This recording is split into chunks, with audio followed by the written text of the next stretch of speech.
Salut à tous, j'espère que vous allez bien. Aujourd'hui, je suis dans les studios, la maison de Don't Panic Games, avec un charmant monsieur qui est ici. Regardez, il prend tout le cadre en plus de la vidéo.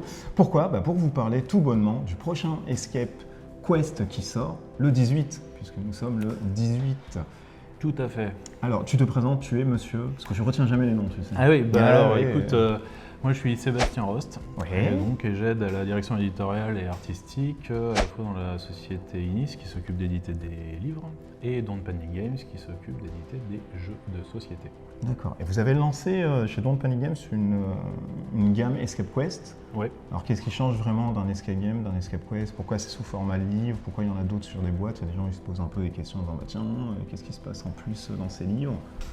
Disons que par rapport à une escape room où là on se déplace vraiment physiquement pour aller jouer tous ensemble, donc voilà, c'est une expérience immersive, je dirais, dans les conditions du réel. Après les escape box ou les jeux type Unlock, etc., on va jouer en plateau, etc. Ouais, là c'est voilà, et avec des systèmes de cherche et trouve, etc. Bon. Nous là on est plus sur un ouvrage, c'est-à-dire qu'on a vraiment écrit avec des auteurs, c'est la partie Inis de la production. Et effectivement, on rentre dans une histoire comme on rentrerait dans un roman. Donc c'est un tout petit peu différent, puisque vraiment on est accompagné avec un style littéraire, etc. Propre, puisque nous ce qu'on voulait, c'est pas faire de la narration ou du fluff comme on dit dans le jeu, mais qui soit peut-être un peu là pour le décorum, mais vraiment qu'on ait une patte d'auteur dans chacun des ouvrages.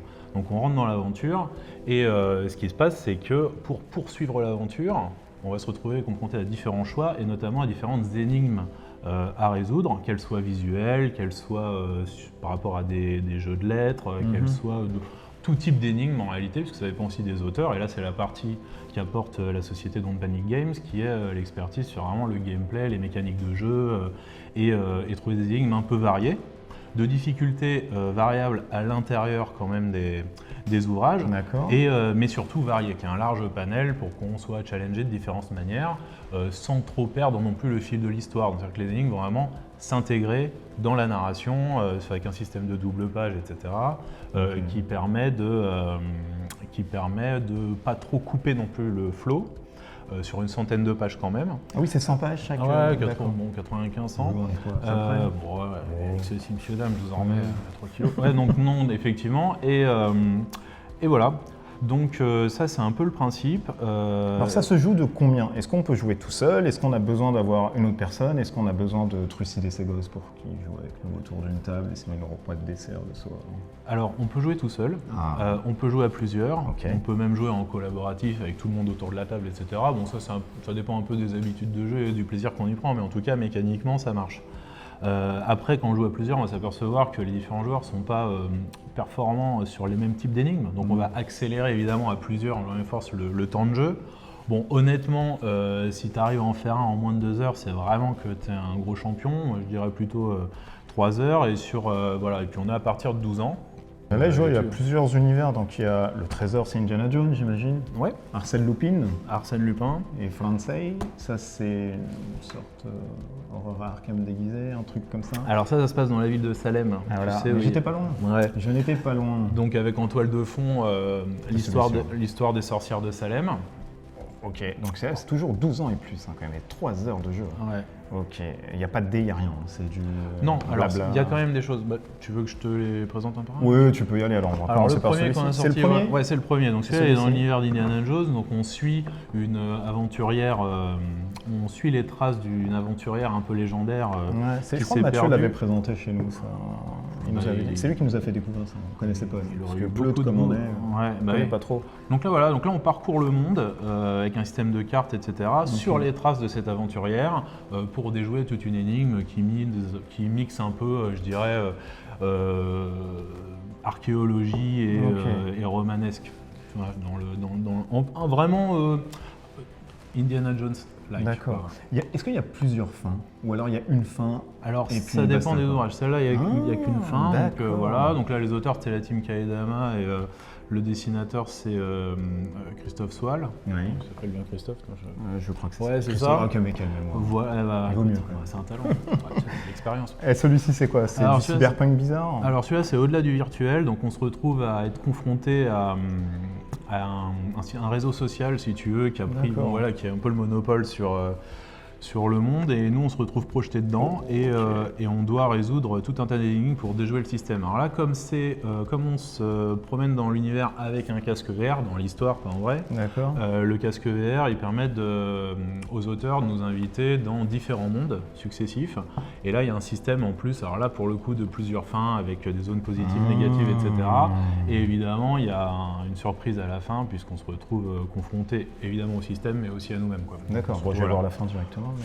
Ah ouais, bah faut retrouver la page parce que c'est pas dans le chronologique, sinon il n'y aurait pas d'énigme quoi. Oui, c'est vrai, je montre les pages, mais finalement il n'y a pas de spoil ni quoi que ce soit quand je défile. Non, il n'y a pas de spoil parce que si tu veux, vraiment là, tu faudrait lire vite et puis être vraiment, tu vois, un esprit aiguisé. Donc celui-là a été écrit par Paming-Chu, le jeu a été développé par Lance Grenier et l'illustrateur c'est Dimitri Chapuis. Voilà. C'est Salem. Seul dans Salem. D'accord. On fait un tour d'horizon pour expliquer la gamme et ce que si les joueurs. Alors, j'allais te le proposer et deux, c'est avec plaisir. Donc vraiment là, on est d'accord, on est vraiment raccord sur le. Donc voilà, donc ça a été écrit et illustré par Julien Mindel et là, on se retrouve dans le monde des sorcières de Salem, mais de manière contemporaine. D'accord. Là, quand on arrive dans Salem, dans le musée de Salem, etc., on est là un peu sur les traces du passé et des événements tragiques qui ont eu lieu à Salem, autour des sorcières qui ont brûlé, etc. Et finalement, il y a quelques petits événements autour de nous qui nous laissent penser qu'il y a un complot qui est en train de se manigancer, avec des cultistes, de la magie, tout un tas de trucs. Et on se retrouve, comme dans tous les Escape Quest, à déjouer tout un tas d'énigmes variées. Plusieurs fins ici là-dedans ? Non, il n'y a pas plusieurs fins de ça. Ouais. Mais ça change, le décor change en fait. Ah bah ouais, si tu veux, l'idée c'était vraiment de faire des œuvres d'auteur quoi. Donc on se retrouve avec vraiment la partie rédactionnelle et la partie illustration qu'on essaye de faire matcher au mieux pour servir un peu l'ambition et le propos, etc. Et qu'à chaque fois, il y a une invitation dans quelque chose d'un peu nouveau. Mais quand même, ce qui est important, c'est de faire référence à des univers que les gens quand même connaissent pour un peu avoir le goût, tu vois. Pour les appâter comme ça, le petit sel marin. Les appâter, en tout cas, que si les gens se lancent dans l'aventure, c'est qu'ils ont raison de le faire, et que si jamais ils disent bah non, moi les sorcières de Salem, je connais déjà par cœur, j'ai fait le tour de la question, tu vois. Et voilà quoi. Mais tu vois, au moins, si tu veux que ce soit assez clair avec un référent commun pour que les gens puissent vraiment choisir et pas être déçus à la lecture, quoi. Et il y a le Arsène Lupin. Tout à fait, ça c'est le 4e qui est paru, donc Arsène Lupin, écrit par David Sicurel et Frédéric Dorn, illustré par Tiffany Uldry, donc voilà, dans le Paris du début du siècle, Arsène Lupin qui cherche un successeur, donc peut-être vous, peut-être pas, et à partir de là, on doit réussir un casse, etc., avec tout un tas d'intrigues en fond. Tu peux le laisser à plat, ils verront, t'inquiète pas. Alors là, ça offre la possibilité de voir aux personnes comment c'est constitué vraiment en fait. Alors effectivement, l'occasion de faire un focus sur le principe. Donc en fait, on voit que c'est des doubles pages avec des énigmes à chaque fois à résoudre pour poursuivre l'histoire. Généralement, le résultat de l'énigme donne une indication sur le numéro de la page suivante pour poursuivre l'histoire. Et on se retrouve toujours avec des rabats détachables qui permettent de résoudre telle ou telle énigme. Vous voyez là, il y a 2 éléments détachables et dans chaque, il y a ça. Pour qu'il y ait quand même des niveaux de difficulté, puisque tout le monde n'est pas égal devant l'énigme, on se retrouve avec un système à la fin comme ça scellé de double page qui propose d'un côté des indices qui permettent éventuellement de trouver le petit truc qui vont te permettre de résoudre l'énigme et de l'autre côté carrément la solution. Ce qui fait que ça fait un peu niveau 1, niveau 2, tu vois. Soit tu résous directement, soit tu as une petite aide, soit carrément tu sèches mais t'es pas bloqué. Parce que quand tu as la solution, là t'es pas bloqué puisque ça te donne directement la réponse. Donc voilà, donc au final c'est ça. Et bon évidemment l'idée c'est quand même de s'en sortir, mais voilà, il y a des aides parce que en fonction des sensibilités, des fois tu as des énigmes où ça nous a paru faisable. Et puis telle personne va buter parce qu'il y a un élément qui est trop compliqué. Ok, donc ça c'est sorti. Ouais, tout ça est publié. Il y a le Kids aussi. Ouais, il y a le Kids. Petit, c'est pour les enfants. Alors ça c'est pour les enfants. Tout petits enfants. Là, alors ça c'est hyper cool pour occuper votre enfant pendant 2-3 heures. Au lieu du téléphone portable, tout à fait. N'est-ce pas, les iPhones qui pullulent partout. Mais ça pullule, mais oui, c'est comme tu sais les vidéos YouTube, les gens regardent que ça. D'ailleurs, c'est pour ça que je vais arrêter ma chaîne après cette vidéo. Je voulais pas te le proposer.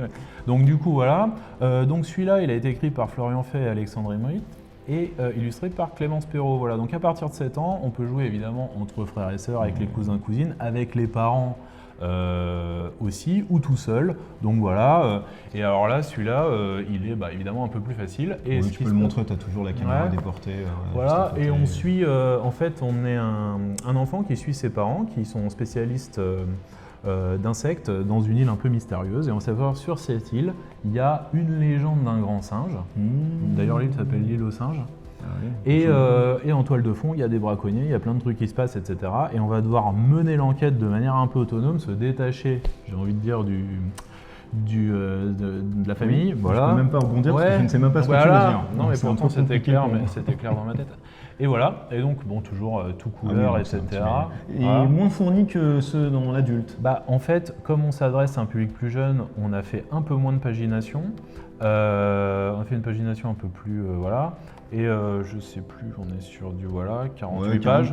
40 pages. Et alors, ce qui se passe, c'est que voilà, au fil de l'aventure, on a les énigmes et on a notre petit carnet d'explorateurs qui permet en fait de découvrir certains animaux. Alors voilà, les auteurs ont choisi d'en mettre et puis des animaux un peu étonnants avec des petites anecdotes sur l'animal, etc. pour que tout en s'amusant, c'était quand même un peu un acquis.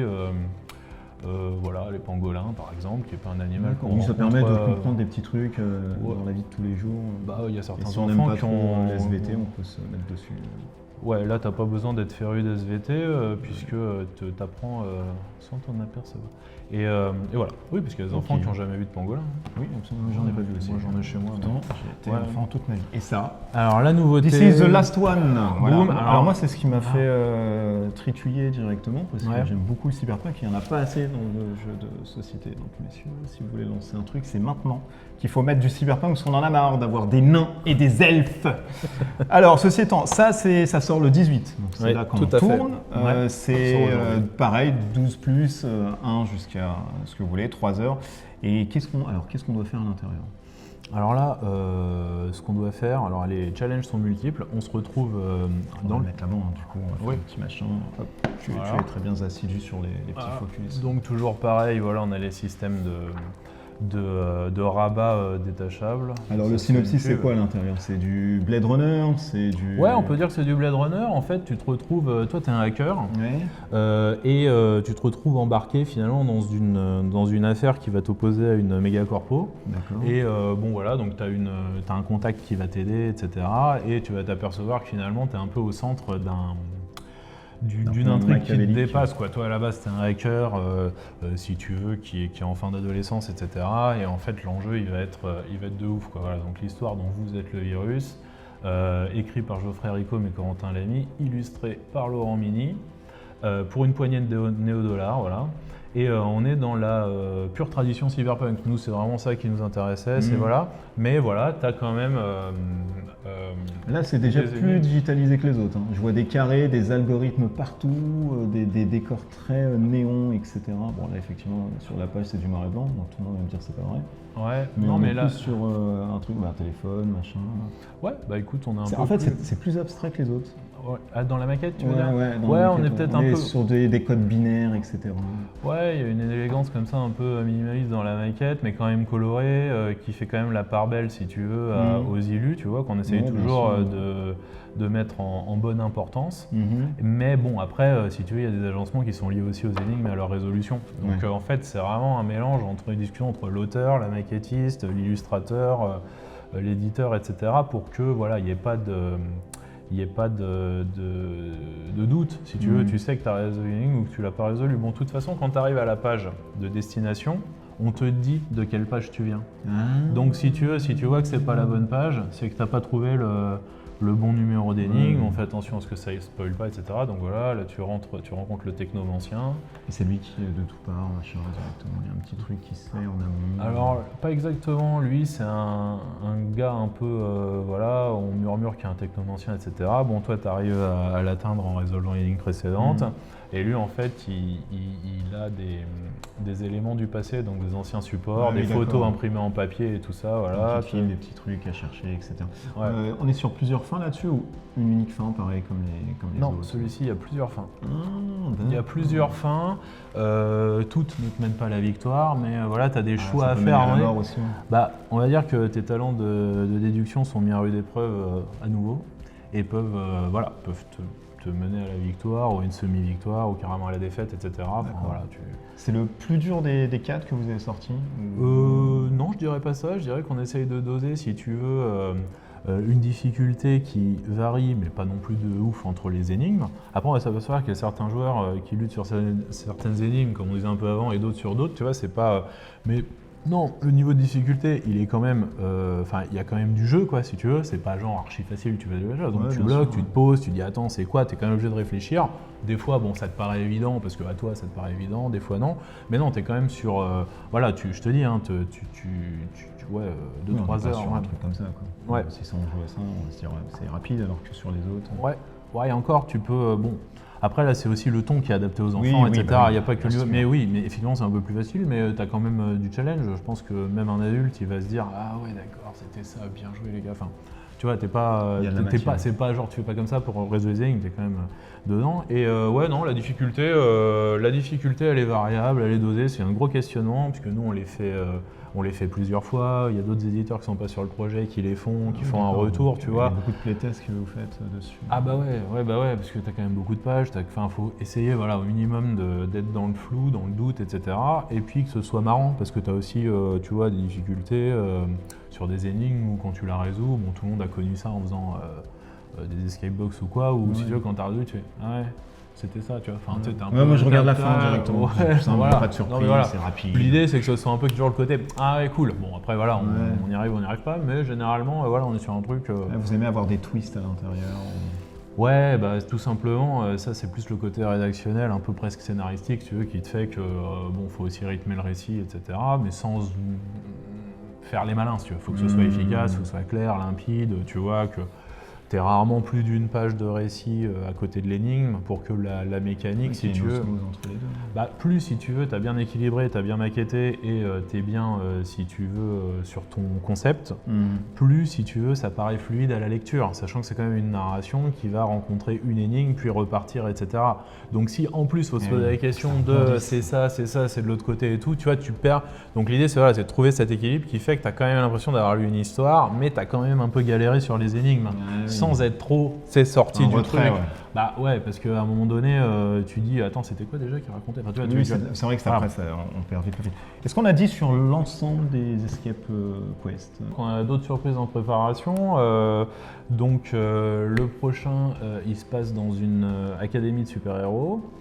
Celui d'après, il serait sur fond de magie avec Harry Houdini. Et on propose un deuxième hors-série, donc après le hors-série Kids, sur début 2020, on aurait un hors-série, ce coup-ci, expert. Il y a un marché, monsieur, tu rigoles, mais il y a un marché. Il y a un marché. Ah bah écoute, tu me donneras tes contacts alors, parce que je ne suis pas trop intégré moi dans le... Pas tellement remis dans mes contacts là-dessus. Voilà, donc un expert vous allez encore avec... voilà. Voilà, bah, l'idée c'est de continuer la mission. Nous les retours sont positifs. Nous en interne on se marre bien à les faire, on se marre bien à y jouer. Voilà, et puis maintenant qu'on s'est étendu dans la sphère youtubeuse, je pense qu'on est bon quoi. Tu vois. C'est parti là, ça va décoller. Tu vois beaucoup ton collègue et tu vois c'est bien, vas-y, tu peux dire ça. C'est cool. C'est le monsieur dans l'ombre, vous le voyez pas, il est terrible. C'est toute une il nous équipe. maintient avec des menottes et il a nos enfants aussi surtout. Ouais, non, mais ceci dit effectivement, donc là, moi à mon avis, le truc qui est vraiment qui fonctionne bien, c'est vraiment d'allier l'expertise du développement de jeu et éditorial, rédactionnel sur la partie livre. On s'est aperçu que voilà, on va continuer à essayer d'améliorer, de patiner le truc, etc. Mais bon, on est quand même sur déjà quelque chose, à mon avis, qui tient ses promesses. Voilà. Tout ça, c'est sorti. Ça sort le 18 septembre. Voilà, parce que je cherchais le mois, mais finalement, c'est pas facile, puis on a 12. Très dur, très dur, surtout quand on est alcoolisé.